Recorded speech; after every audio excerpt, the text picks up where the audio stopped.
Do you ever get some new dies and get so inspired you make a bunch of cards in no time at all? Hello and welcome to Karen's Creative Cards on YouTube. I am Karen Hashik, and that is exactly what happened to me when I received the new Ceramic Vases dies from Hurley and Spellbinders this month. Just look at these gorgeous vase dies with their unique shapes and the embossed details. I also received the floral stems dies you see here, and I used them on the first two cards I made. Patterned mirror card makes easy, lovely vases, and I put these vases on a trellis card that I learned how to make from the super popular post from BB Cameron. So just look at the embossed detail on those vases, and then these gorgeous flowers with this fun trellis design. Another new die that I received from Spellbinders and Hurley this month was the zigzag chevron background die, and I used it on this card for white texture, white on white texture for the background. This is a patterned mirror card with some grays and silvers and blacks in there. And once again, I'm hoping you can see that texture in those vases and the unique shapes and those beautiful flowers. I have this really pretty pad of paper called Floral Friendship from Spellbinders that I just got recently. And I used the paper from this and many of the flowers that you already saw, but I decided to try taking a piece of patterned paper and making a background with it with that die set. So I took a piece of the Floral Friendship, this piece that I showed you, and I wanted the texture of that die but not for it to cut out. So I layered two thick pieces of cardstock together. I used the Tonic Studios Craft Perfect double-sided tape roll that I have a very large roll of, and I use all the time for my sentiments, but I just used that to put two thick pieces of cardstock together, and then I put the patterned paper on top, and then I ran it through my die cutting machine so that it didn't cut all the way through, but it still left that pattern with texture for the background.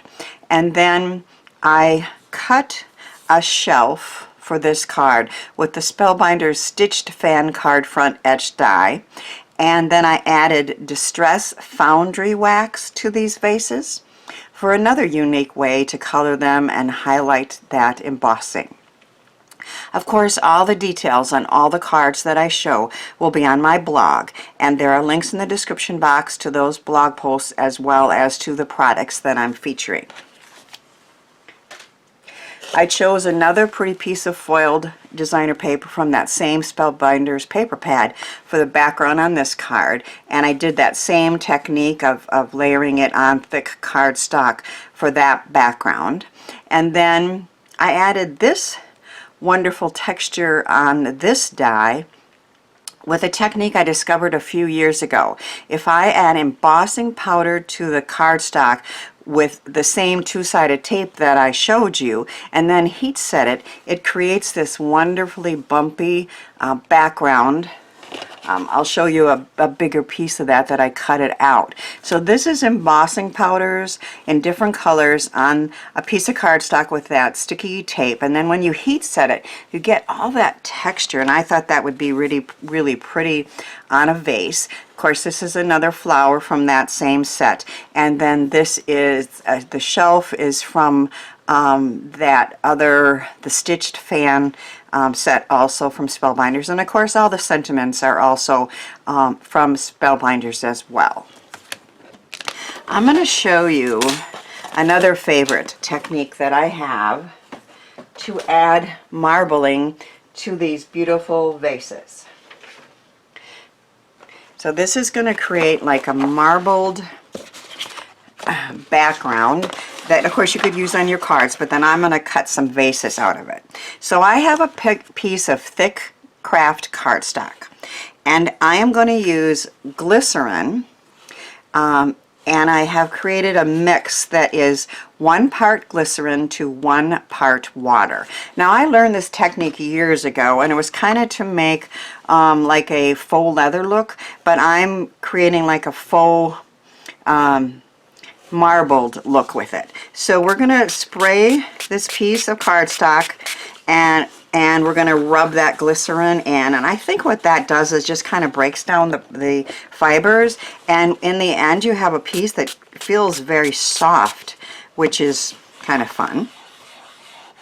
And once you rub that in, we're going to take this piece of cardstock, and because it is, you know, wet and that glycerin add kind of softness, it will really wrinkle up easily and nicely. So wrinkle it up once and then maybe wrinkle it up again. And then you're going to take an ink, I think any dye ink, maybe even Distress Oxides. I'm going to try that, but right now I'm going to use the Vintage Photo from Distress Inks. And you rub it over, and see, that's how you're creating the marbled look there.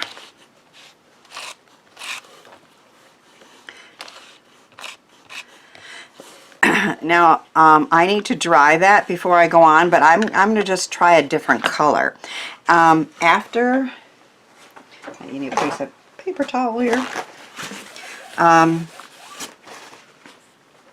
After I made that one and I liked the browns, it occurred to me, well, why not try a different color? And I had not done that in the past. So once again, we're going to spritz it with that glycerin and water mix and kind of rub that in.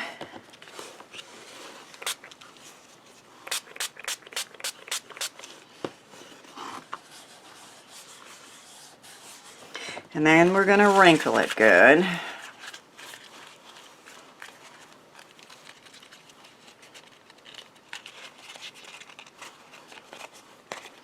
And then wrinkle it good again.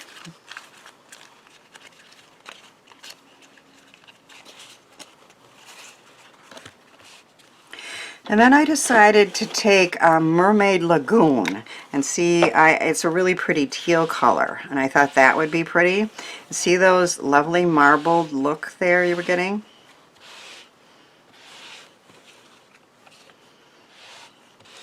Okay, now I need to dry these, and that does take a while. It's wet. I will come back in a minute. Okay, once that's heat set, this is the look that you have.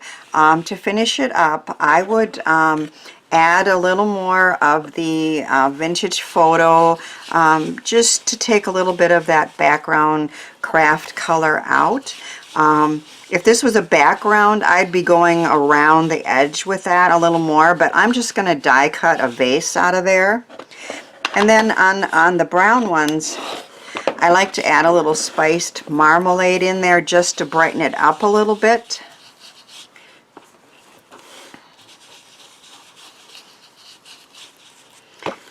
And of course, that's a personal taste. You know, you could use any color or just leave it with just the brown lines. It's fun to experiment with that. On this one, I think I'm just going to add a little more of the same Mermaid Lagoon. And again, just to take a little bit of that, tone down that off-white paper just a little bit.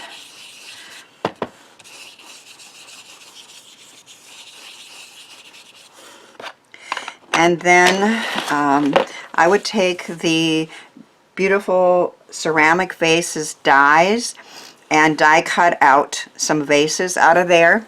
And to save a little time, I've done that. So in this one, you can see that really pretty embossing in there, but you can also see that marbled look. And that is one of the vases I made. And then on this one, I cut out 2 of those pretty vases. And once again, I just love that marbled look and that embossing on there. It's really a unique look, and as you saw, it was not at all difficult to achieve with that technique. So I'm going to create another card. This time I have birthday wishes from that Thanks Enclosed Sentiment die set from Spellbinders. I made another one of those unique pattern paper backgrounds with that beautiful die set from Simon Hurley. And then I'm going to make another shelf with the stitched fan die set. Now I've done a stitching with this in a previous one, but in this case I'm just using those lines in those holes for some unique texture to create a vase for my, a shelf for my vases.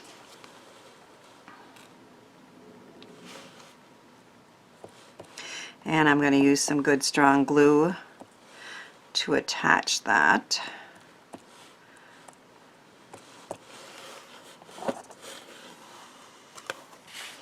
I think I'll put it down a little bit.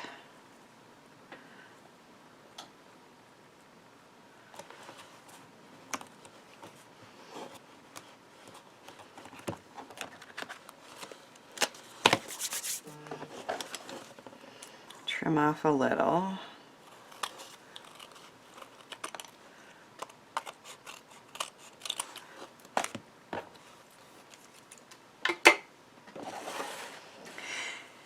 And then I have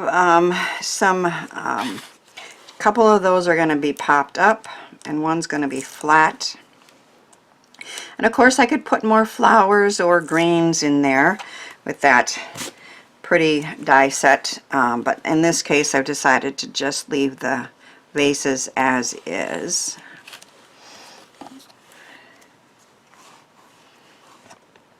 So I have 3 different heights. This one just has mounting tape on it.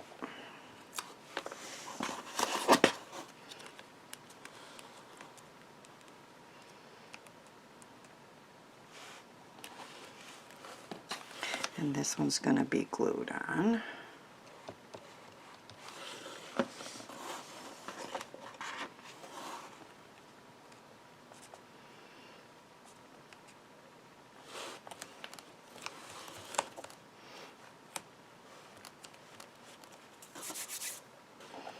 So we have our birthday wishes cards with those gorgeous embossed and marbled faces over that pretty shelf. Here's another card that I made with some more of those vases. So in this case we have 2 of the brown and 1 of the blue, and I did put some greens in that from the die set from Simon Hurley and Spellbinders. Another background. To be honest, this is my first one I did with that idea, but I only put it on 1 thick piece of cardstock rather than 2, and some of it came out. I didn't want it to die cut, but it did, so I'm like, okay, well let's just use this part that has that pretty zigzag and make a little smaller card. So I guess instead of a baker's dozen plus, we have a baker's dozen plus 3 vases that I shared in this video. I sure had fun playing with these gorgeous new dies from Spellbinders and Simon Hurley, and I hope my cards encourage you to give some of the techniques and products a try, and then send some of your handmade joy out into this world.